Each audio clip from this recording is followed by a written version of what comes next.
Our town, West Point, Nebraska, USA.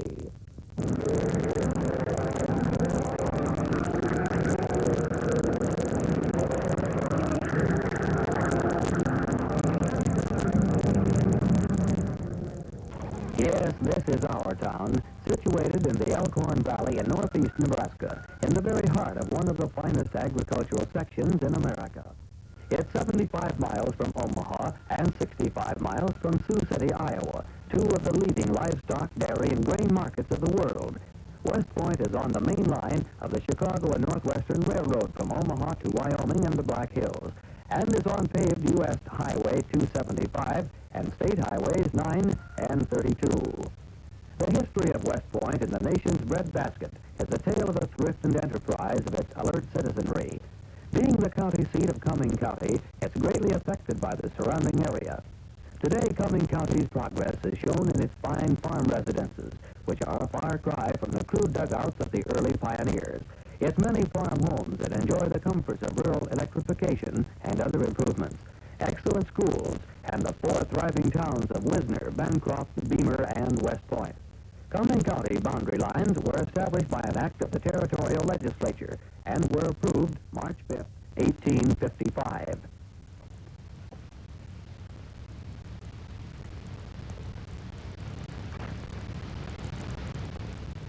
The seat of government was located at Catherine, a fictitious paper town supposedly located at Dead Timber in Dodge County on the Elkhorn River. 2 years later, in February 1857, the boundary lines of the county were more exactly defined, and the county seat moved to Manhattan. Not until October 1858 was a county organization perfected, county officers elected, and the county seat established at West Point. A settlement known as DeWitt sprang up and competed with West Point for the county seat. On October 12, 1858, an election resulted in the casting of just 19 votes, 12 for West Point and 7 for DeWitt. Nevertheless, Cuming County has never known a hotter contest than this first county seat election. All that remains of DeWitt today is an old country graveyard. Early in March 1857, a group of Easterners and other citizens of Omaha formed an organization known as the Nebraska Settlement Association.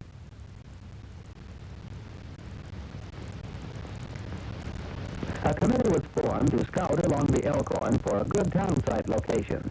Uriah Bruner, John J. Bruner, and other members of the group came up the Elkhorn over the snow-covered prairies to find streams bursting with the spring floods. It took several days to reach the point where West Point is now located, but they returned to Omaha with a favorable report, and orders were issued to locate a town.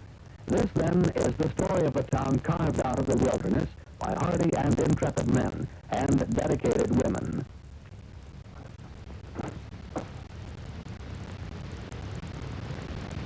In the thriving community of West Point, the tradition of progress and vision is carried on by men such as Mayor W.H. Hazebrook.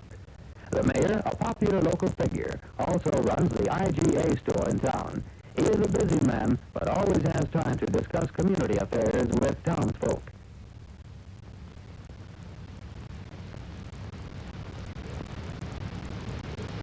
Here in the city offices, there is usually a beehive of activity. All business concerning the city is carefully planned at council meetings.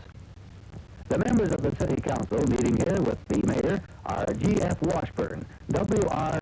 Kirko, J.R. Saul, C.V. Stewart, Martin Arnesti, city clerk, and H.J. Meyer. At the moment, they're discussing paving districts. West Point has about 160 paved streets, or about 12 miles. Plans are afoot for a new city hall, and it won't take long in becoming a reality. The Cuming County Courthouse was built and completed in 1874 at a cost of $40,000. It houses the Cuming County offices. K.J. Cole Morgan has been county clerk for the past 27 years. The present judge is Homer M. McDonald. A new magnificent courthouse will be built in the very near future. It will be constructed by local labor and completed as soon as possible. An imposing landmark in West Point is the West Point Memorial Hospital. It was completed in 1950 at a cost of $1 million. The hospital provides the facilities needed for a community located some distance from a large urban area. This is the old hospital, St. Joseph's, which served the community long and faithfully. St. Joseph's has since become a home for people of advanced age. It's privately operated and run by the Sisters of Christian Charity. About 90 elderly people now reside here. Laundry work for the new and larger hospital is done here. Under the many lovely trees, the elderly folk can walk and sit in peaceful contentment, carefully tended by the dedicated sisters.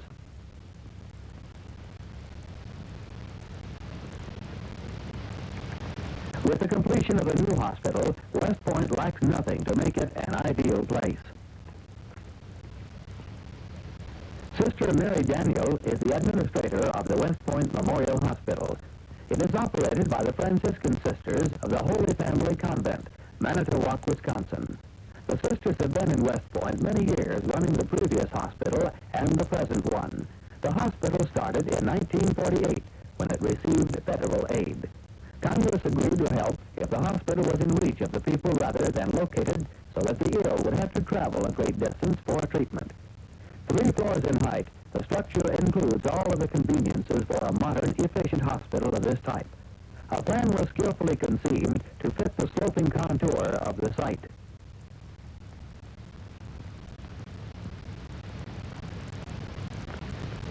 All of the large surface areas, kitchen, laundry, and mechanical equipment are located on the first floor. Because of the sloping contour of the site, the main public and ambulance entrance is located on the second floor. One wing of the hospital is devoted to examination, X-ray, operating rooms, and allied services.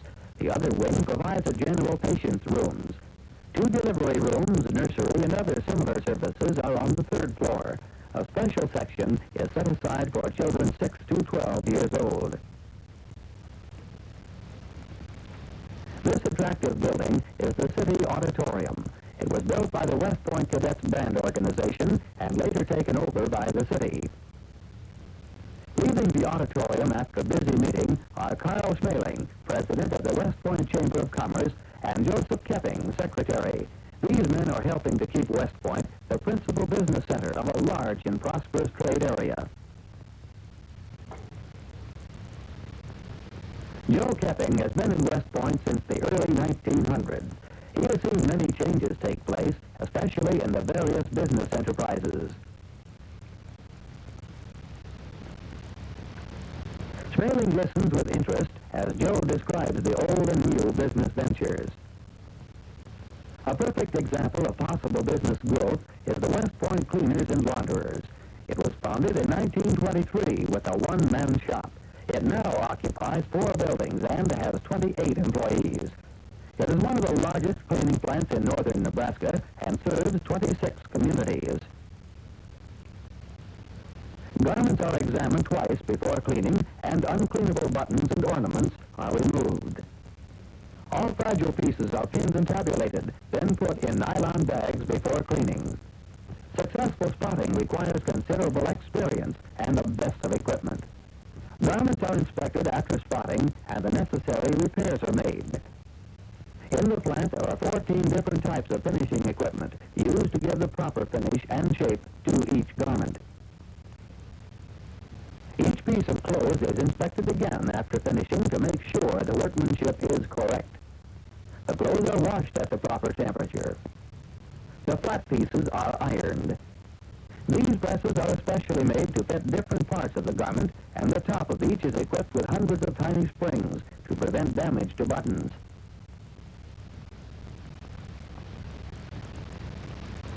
The West Point cleaners are constantly on the lookout for newer and better methods. This new adjuster-form press turns out garments faster and neater. One of the reasons the West Point cleaners is one of the most successful enterprises in town and the surrounding area. The people of West Point are constantly making improvements for the benefit of all, especially the children.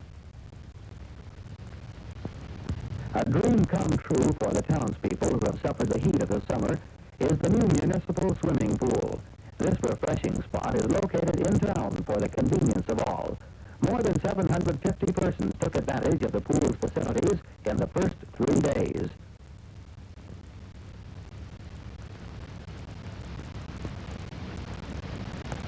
At the pool, 200 youngsters have registered for swimming instruction.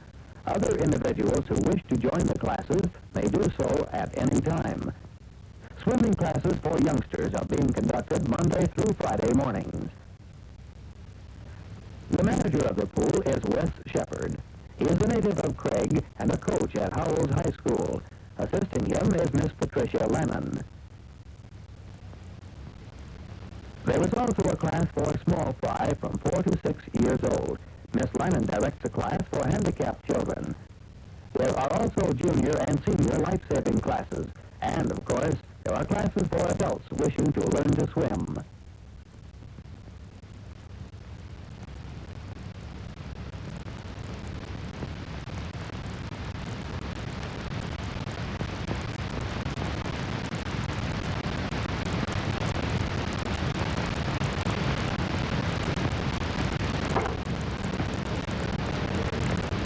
Close by is the wading pool for the infants. Their welfare is taken care of, too, on the hot days. Right now, it's the polio season, and every mother is aware that their children should not stay in the water too long a time. It's not being in the water that makes them susceptible to the dread disease. It's the fatigue. That can happen quite easily with the exertion that these young, strong bodies go through.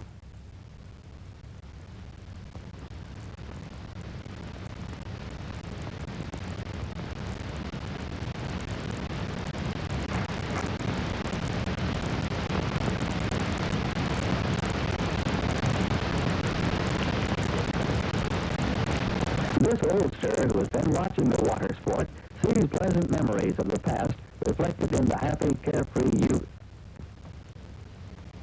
The benefits for beauty and health that the pool can offer is shown clearly in Nancy Chantry. The parents of West Point can be sure that their children will grow strong and sturdy in the new generation.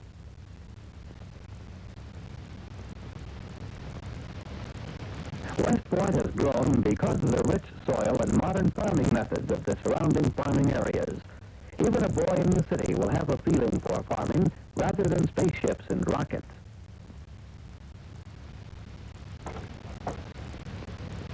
Out on the farms, there's a real tractor for the farm boy to work with and play with. Here on the Weiler farm can be seen the beauty of a well-run place.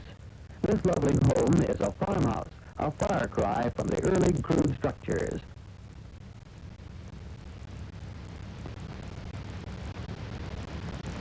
Farmer Richard Weiler is proud of his place. His hard work has built this productive enterprise. Stopping by to chat and discuss some general problems is Don Smeal of the West Point Feed Products Company of West Point. You can be sure they'll be discussing Weiler's alfalfa crop, and Smeal will offer some suggestions for better production.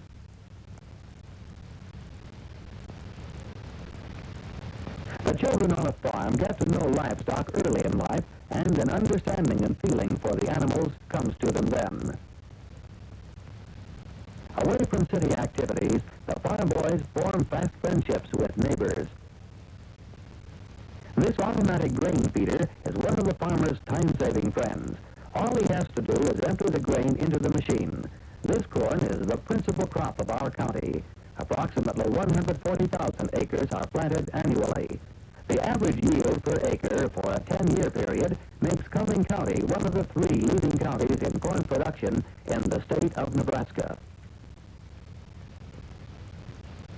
Another example of modern machinery is this grainovator.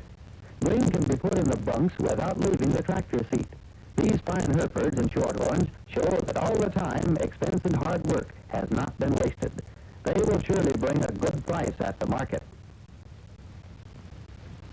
Not only cattle benefit from the farmer's know-how, these fat and healthy sows are also part of the great farming industry in Cuming County. These fine specimens of the Hereford breed conform in every way to specifications. They are fat, the covering is deep and thick, not too hard or soft or patchy.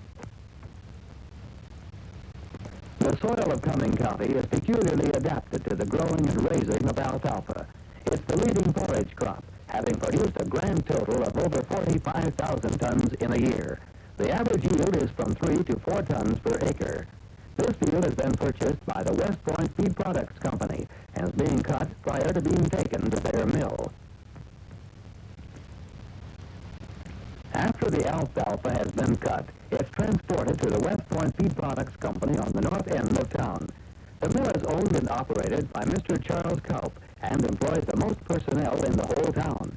The alfalfa goes into the large dehydrating tanks and will be dried. This process assures the fact that all vitamins and nutrients will be retained in the grain.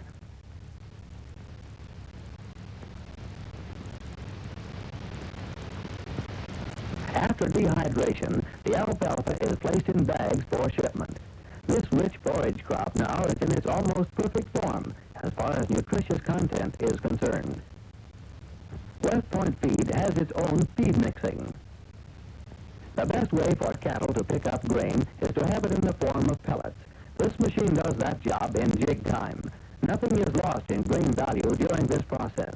The pellets are then put in bags to be weighed.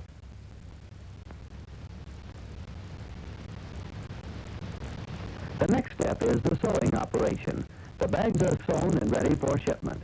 The mill is a clean place that's practically dust-free with the aid of a large ventilator in the roof. West Point Feed Company is an industry working for the farmer and the progress of not only West Point, but the whole of America. There are 3 turkey farms in the West Point district. Here on the Ellis and Taylor farm are the Brown turkeys that make Thanksgiving an event every year. These healthy specimens are 10 weeks old, and there are 4,000 of them here in this yard. They'll be ready for sale at the end of 26 weeks and will be sold locally. The hens will weigh around 15 to 17 pounds when full grown, and the toms about 25 to 28 pounds.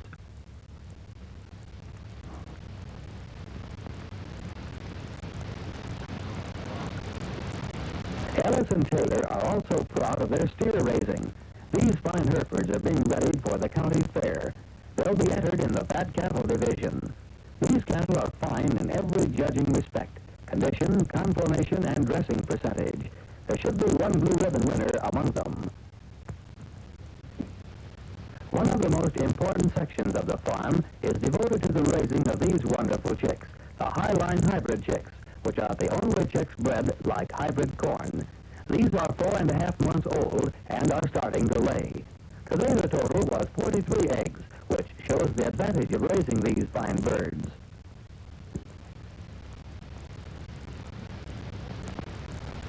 The place in West Point to get Highline chicks is the Hill Hatchery. The hatchery opened in 1934 as the only branch of the Roscoe Hill Hatchery of Lincoln, Nebraska. Bud Hansen runs the Hill Hatchery in a friendly manner. It has a capacity of 20,000 chicks per week during the season. 5 months of the year, the hatchery sells the Highline chicks. The balance of the year, it is a service center. Guy Beeman checks the incubators. 20,000 chicks per week demand a lot of attention. Hill Hatchery is noted for its large volume of business and its important help with any poultry or livestock problems. Hill Hatchery is another of the fine progressive businesses in West Point. There are fine dairy cattle out here, too. These animals produce the milk and rich cream used in the numerous dairy products. The Patterson Creamery will tell the story of what happens before the first cool drink of milk at breakfast. The milk arrives at the Patterson Creamery fresh from the farm. It's inspected and then put into the stainless vats, and the pasteurizing process takes place. After the heating for pasteurizing purposes, the milk is run through refrigerated cooling pipes to the intricate bottling machine. It is also homogenized on the way and then flows into the sterilized bottles. Cardboard cartons are also used. The Patterson Creamery sells all dairy products, and one of the most popular, of course, is their ice cream. It is being mixed in this 150-gallon capacity tank. It then goes to the freezer, and 150 gallons an hour is produced. The Patterson Creamery was bought by G.F. Patterson in 1946 from Mr. Joe Kepping. The Creamery is a member of the Quality Checked Dairy Products Association, a national association of independent dairy plants. The services of this organization are manifold, and the benefits reaped by the consumer. An important person in any farming community is a local county agent. The people in Cuming County have one of the best and respected men for this job, Joe Watson. He has compiled an enviable record during the past 18 years. Joe was named the winner of the WOW contest to select a county agent that has done most for his county and will tour the farming communities of Europe as a prize.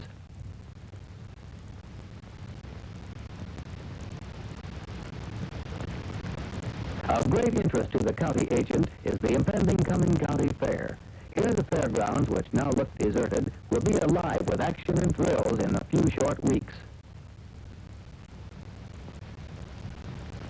The people of West Point are fortunate indeed to have one of the most beautiful parks in Nebraska. Neely Park is a wonderful place for children to play in safe and supervised surroundings. It is a picture of peace and serenity and a place to stroll in quiet meditation.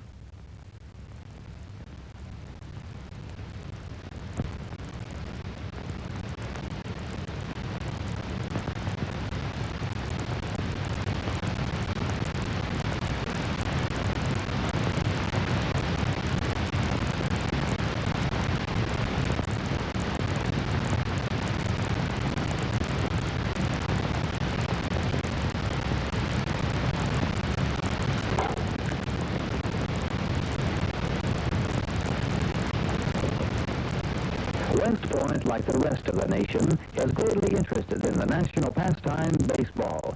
This ballpark, located in Neely Park, is one of the finest of its type. The whole Junior Legion baseball program is based on the theory that the principles of good sportsmanship are closely related to the principles of good citizenship, and that by teaching a boy to be a good sportsman in his youth, we will make a better American of him in his adult life. Baseball was chosen because it's America's own game and because it gives such a wide opportunity to teach good sportsmanship.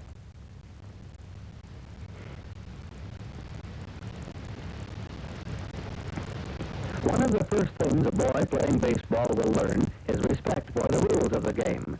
We will see that without rules, baseball would not be a game at all, but just merely the senseless chasing around of the ball. From this, it's not a long way to make him see that it's the same way in life. Without rules, which we call laws, life would be just a meaningless chaos and anarchy in which no one would get anywhere. A respect for law is one of the things every boy will get out of the Junior Legion baseball program.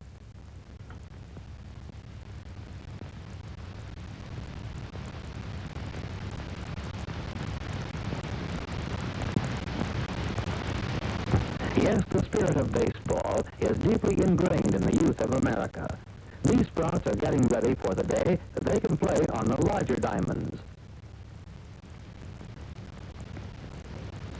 Another way of teaching youth democracy and increasing their knowledge is a good library. In the fall of 1916, the Culture Club, a federated women's club, decided West Point needed a library in the worst way. A committee was formed to find out what could be done along this line. They reported favorably, and it was decided to make a house-to-house canvass for funds. This campaign was very successful, and a splendid cooperation was shown by the people of West Point. A committee appeared before the city council to ask their aid and cooperation. The council allowed them $50 a month for rent. The State Library Commission helped by allowing $200 for the buying of books.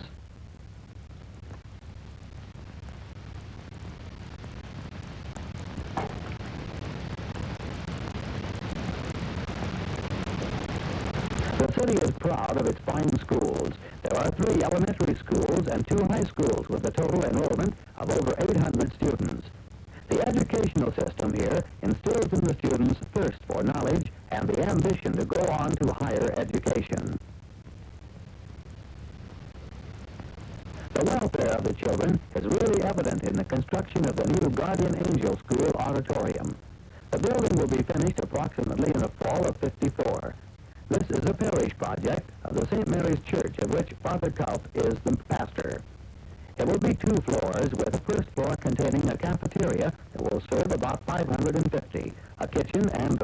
rooms. The top floor will contain a gymnasium and a stage. The Guardian Angel School has an enrollment of 430 students, and this project will be a great help in the facilities for their benefit.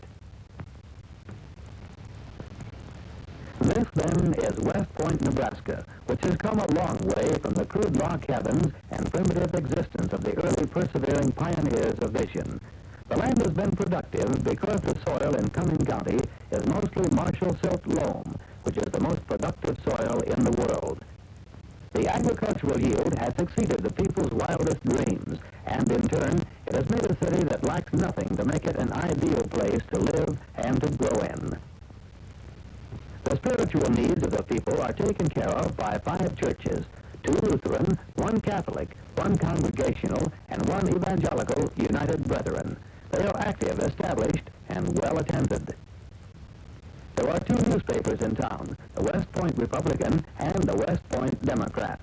In keeping with democratic principles, they believe that a people kept in ignorance are a people bound in tyranny. The people of West Point are well informed in local and world affairs through the medium of the printed word in these 2 fine newspapers. The town post office has a service which furnishes complete mail delivery, including parcel post delivery to all parts of the city. West Point has many industries with annual payrolls aggregating approximately $500,000. Its business and professional men are alert and abreast of the times. Many of them are prominent throughout the state and beyond its borders in their particular lines. It has a Lions Club, Federated Women's Clubs, and many civic and fraternal organizations. The assessed valuation of the city is $3 3/4 million, against which there is but little bonded indebtedness. Over 100 new homes have been built since the close of the war, and more new homes are constantly in the course of construction. West Point, a great place to live, is proud of her past and present and very confident of the future. West Point, Nebraska, USA. This is our town.